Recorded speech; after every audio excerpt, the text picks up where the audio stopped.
예수님께서 제자들을 준비시키시고 난 다음에 일어난 일입니다.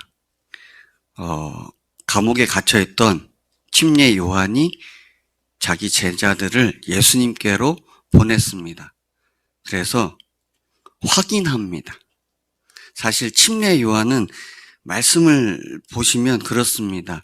예수님, 마태복음 앞에 3장 14절에 보시면 그러거든요. 예수님께서 침례를 받으러 나오셨는데 이렇게 표현합니다. 어떻게 침례 받으러 오십니까? 제가 침례를 받아야 되는데 이랬던 침례 요한이 예수님께로 제자들을 보냈습니다. 보내서 하는 말이 이렇습니다. 예수님께서 메시아이십니까? 이렇게 묻는 거죠. 아이러니합니다. 본인이 어떤 사람인지 자기의 사역이 뭔지를 알고 있음에도 불구하고 예수님께서 메시아이시고 이스라엘을 구원하실 자이심을 확신을 못했기 때문에 제자들을 보냈습니다. 보내면 가서 여쭤보고 답을 들으려고 했죠. 이 상황을 보면 참으로 아이러니합니다. 왜냐하면 어떤 복음의 내용을 보시면 이렇습니다. 맹인이 눈을 뜨고 귀머거리가 듣게 되고 안진뱅이가 일어서고 한 것을 경험한 사람이, 직접 치료를 받은 사람이, 다른 사람이 이렇습니다. 아니, 예수님이 하나님이신 것을 당신은 못 믿으십니까? 이렇게 강하게 얘기한 것을 기억을 하실 수가 있습니다. 그런데 희한하게도 본인이 예수님께 침례를 드렸는데도 불구하고 예수님이 메시아이신 것을 확신하지 못했던 거죠. 한마디로 의심한 겁니다.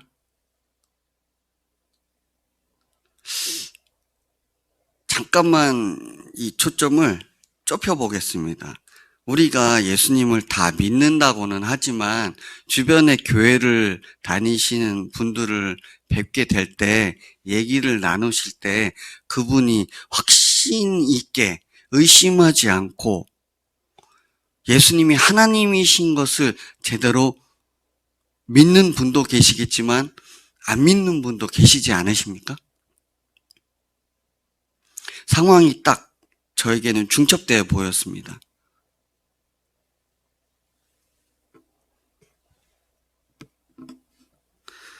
(6절에) 주님께서 이런 말씀을 하시죠. 잠깐 보시겠습니다. 누구든지 나로 말미암아 실족하지 아니하는 자는 복이 있도다 하시니라. 나중에 도마한테는 주님이 이렇게 말씀하십니다.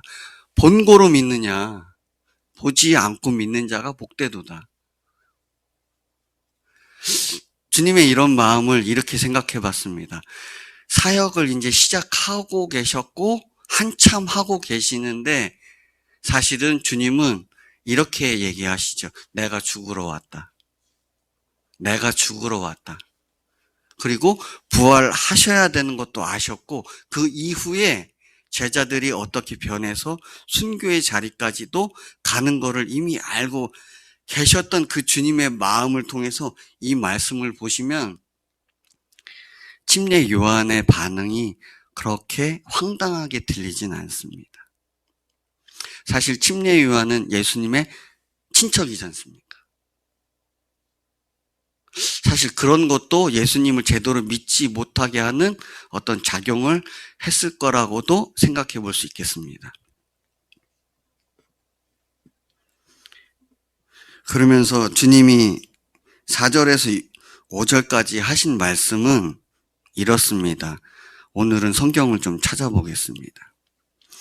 이사야서 35장 5절에서 6절입니다.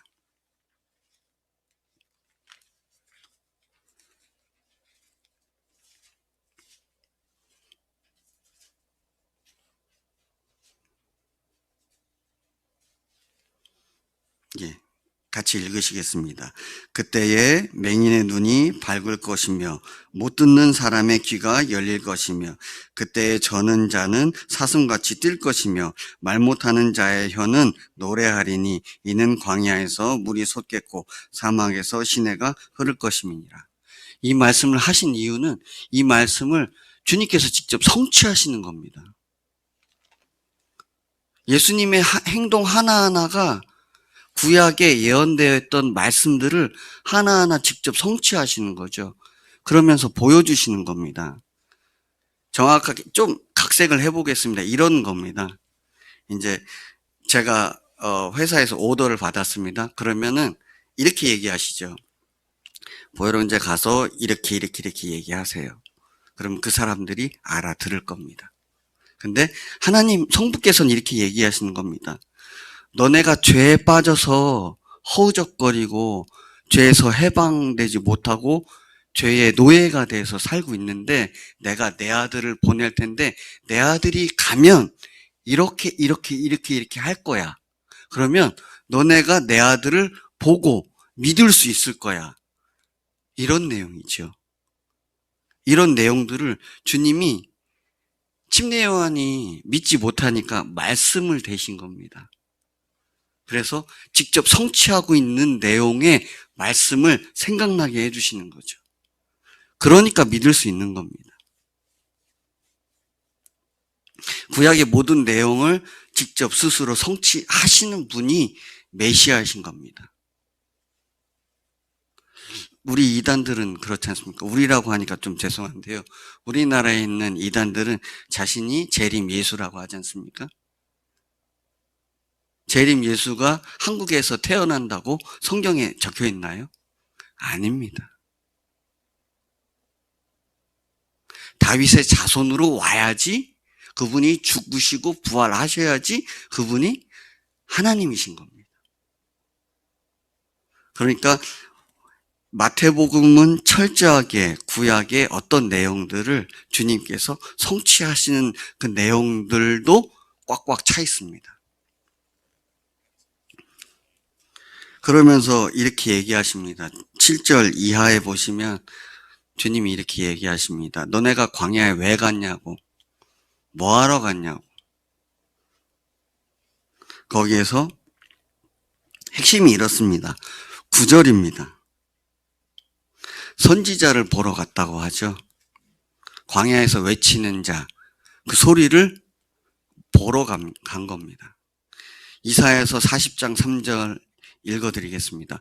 외치는 자의 소리여 이르되 너희는 광야에서 여호와의 길을 예배하라. 사막에서 우리 하나님의 대로를 평탄케 하라. 침례 요한이 자신의 사역을 시작하면서 외친 말이 이겁니다. 자기가 오실 일을 예비하는 광야에서 외치는 소리라고 얘기합니다. 그러니까 자기가 해야 될 일이 뭔지를 알았던 겁니다. 오실 예수님을 예비하는 자인 겁니다. 했는데도 확신을 못한 거죠. 그러면서 주님이 이렇게 얘기하시죠. 10절에 이제 침례 요한에 대한 얘기를 하시면서 오늘 말씀이 끝인데요. 이 말씀을 묵상하면서 이랬습니다. 침례 요한도 예수님을 확신하지 못했는데 우리들은 어떤가 생각해 봤습니다. 왜 예수님을 제대로 알고 믿지 못하는가? 복음의 내용은 4가지로 나눌 수 있습니다. 예수님께서 오신 것과 십자가에서 죽으신 것과 부활하신 것과 승천하신 것입니다. 그런데 이 4가지가 연동되어 있고 그것을 이루신 분이 하나님이신데요. 아직 침례 요한은 예수님이 죽으신 것도 못 봤습니다. 그리고 죽었을 때 제자들은 다 도망갔습니다. 3년 동안을 쫓아다녔던 제자들이 예수님을 믿지 못했죠. 저라도 그랬을지 모르겠습니다. 저기 뒤에 있는 우리 성민이가 갑자기 그러는 겁니다. 내가 하나님입니다. 그러고 사람들을 고치러 다니고 그러는 겁니다. 근데 제가 어떻게 믿을 수가 있겠습니까? 무슨 근거로? 사람이 어떻게 하나님이신 것을 믿을 수가 있겠습니까? 그런데 저희는 이미 성경을 받았기 때문에 성경의 내용을 근거로 성경을 이루시는 그분을 하나님으로 믿을 수가 있는 겁니다. 이사야서 40장에 보면 주님에 대한 내용들로 가득 차 있습니다. 그렇기 때문에 우리가 알 수 있는 거죠. 요한일서 3장 8절에 이렇게 되어 있습니다. 죄를 짓는 자는 마귀에 속하나니 마귀는 처음부터 범죄함이니라. 하나님의 아들이 나타나신 것은 마귀의 일을 멸하려 하심이니라. 예수님이 오신 것은 사망을 박살내시기 위해서 왔습니다. 창세기 3장 15절에도 그렇게 되어 있습니다. 여자의 후손이 네 머리를 상하게 할 것이다. 그분이 예수님이신 거죠. 사도 바울의 고백이 있습니다. 이것도 한번 같이 찾아서 읽어보시겠습니다. 사도행전 20장 21절 말씀입니다.